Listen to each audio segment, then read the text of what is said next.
Bueno, en primer lugar, un saludo a todos los compañeros de este grupo de trabajo.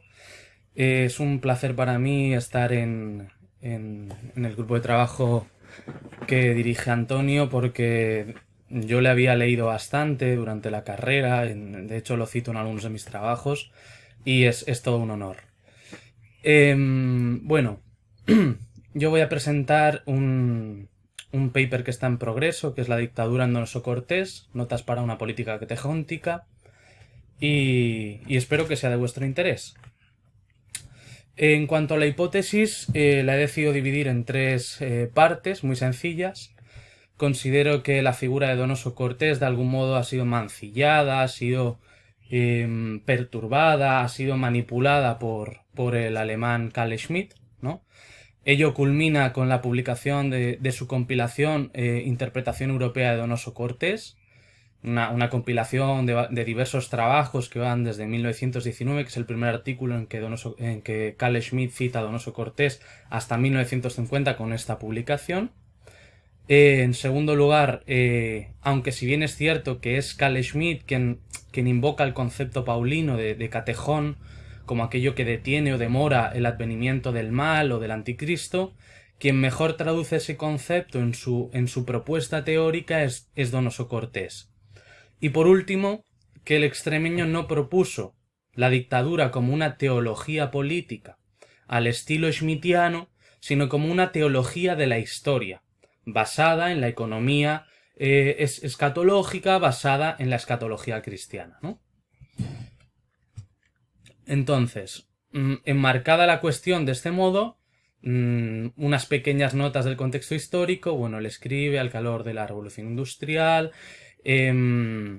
pero hay tres acontecimientos que se encabalgan entre sí y que son fundamentales. Todos los autores escriben atravesados por su contexto histórico. El propio Carl Schmitt, cuando, cuando cambia su nombre y lo latiniza poniendo una C en lugar de una K, lo que está haciendo es reivindicar su identidad de católico en una comunidad, era una minoría, en una comunidad principalmente protestante. Bueno, pues a Donoso Cortés lo atraviesa principalmente la muerte de su hermano, que según Schramm, que es uno de los grandes biógrafos de Donoso Cortés, lo llevará a una conversión religiosa que lo aproxima a la vertiente teológica de los fenómenos políticos, y por otro lado la traumática experiencia de las revoluciones de 1848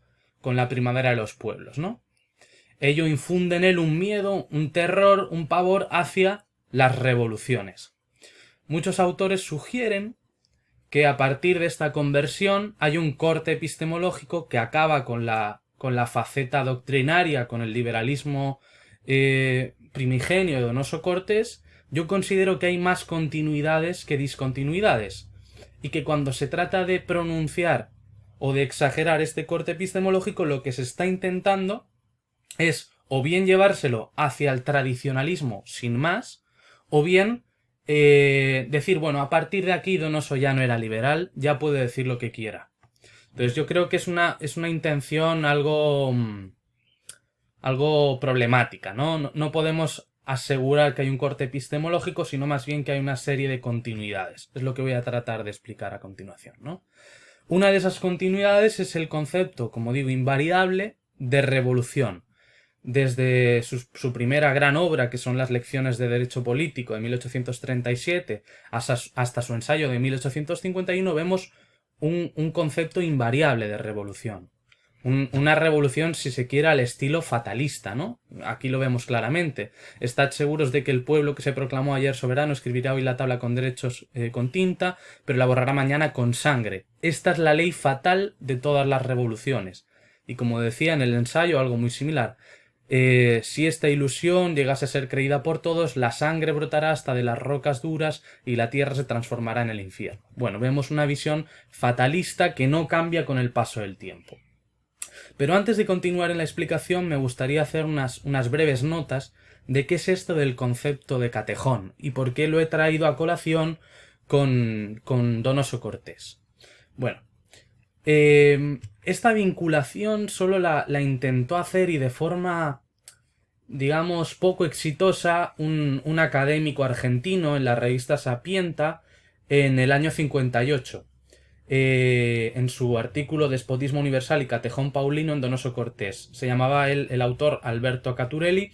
No consiguió encajar bien ese nexo de unión entre las dos partes, ese binomio entre Catejón y Donoso Cortés. Ahora voy a intentar tratar de explicar brevemente lo que es el catejón. El catejón es un concepto paulino de origen indefinido.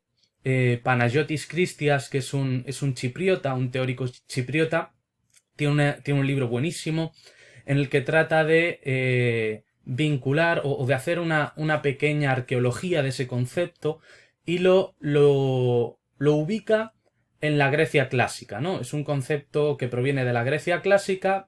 Pablo de Tarso, como buen conocedor de la Grecia clásica, estudiante en la escuela de Tarso, una de las más avanzadas del tiempo, introduce en la teología cristiana este concepto, y lo introduce en la segunda carta de los tesalonicenses. No me voy a detener demasiado porque es muy extensa, pero como podemos ver aquí, dice: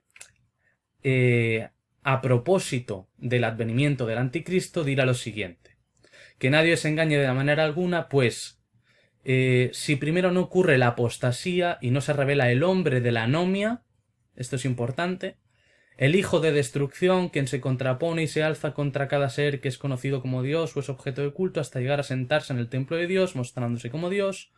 ¿No os acordáis que cuando aún me encontraba entre vosotros os decía estas cosas? Ahora sabéis de aquello que retiene, o catejón. El misterio de la anomia ya está en acto, solo aquel que lo contiene, es decir, aquello que lo contiene y aquel que lo contiene. Y el impío, habla del impío, ¿no? Bueno, evidentemente lo que está haciendo aquí Donoso Cortés es una economía del escatón, una economía de la escatología cristiana, en la que hace realmente una teología de la historia, ¿no? Estamos en un momento histórico que se interrumpirá, se romperá con la llegada del anticristo, y que presenciaremos la parusía, presenciaremos el reino de los 1000 años cuando llegue Cristo a romper con la esclavitud del pecado, ¿no? Algo así. Eso trasladado a la historia, pues, lo habían hecho principalmente San Agustín y luego las herejías milenaristas que provenían de, pues, Joaquín de Fiore, de ese tipo de herejías, ¿no? Volvemos al concepto de catejón. Quien lo populariza de algún modo entre la intelectualidad, entre la inteligencia, es el propio Carl Schmitt, principalmente en su obra El Nomos de la Tierra, de 1950, y él trata de averiguar qué puede haber sido en la historia eso que ha detenido o que ha demorado el advenimiento del anticristo. Él llega a la conclusión de que es el imperio cristiano medieval, ¿no? Pero esa disputa por esto de qué es el catejón, él dice, bueno, como vemos aquí, para una fe originalmente cristiana, ninguna otra visión histórica que la de catejón. El concepto de catejón es en la visión cristiana de la historia central. Pero como decía, hay un debate muy fuerte sobre qué es eso del catejón. ¿Es una figura humana? ¿Es una figura institucional? ¿De dónde proviene? Algunos dicen que es el Estado, otros dicen que es el imperio, otros dicen que es la monarquía, otros dicen que... Bien, pues el concepto donosiano es la dictadura. Ese concepto central en la teoría de Donoso Cortés, que si bien no era un pensador filosófico al uso, sino más bien un jurista que hace filosofía. Vemos aquí en la foto, no vemos a Donoso, sino vemos a Narváez. En el discurso sobre la dictadura, que es el más afamado de Donoso Cortés, del 4 de enero de 1849, lo que pedía en Cortes, desde el Partido Moderado, era que Narváez dispusiera de poderes extraordinarios, una situación convulsa en la que se necesitaba de esa dictadura para contener el mal, ¿no? Ese es el concepto donosiano de catejón. Aquí vemos las lecciones de derecho político.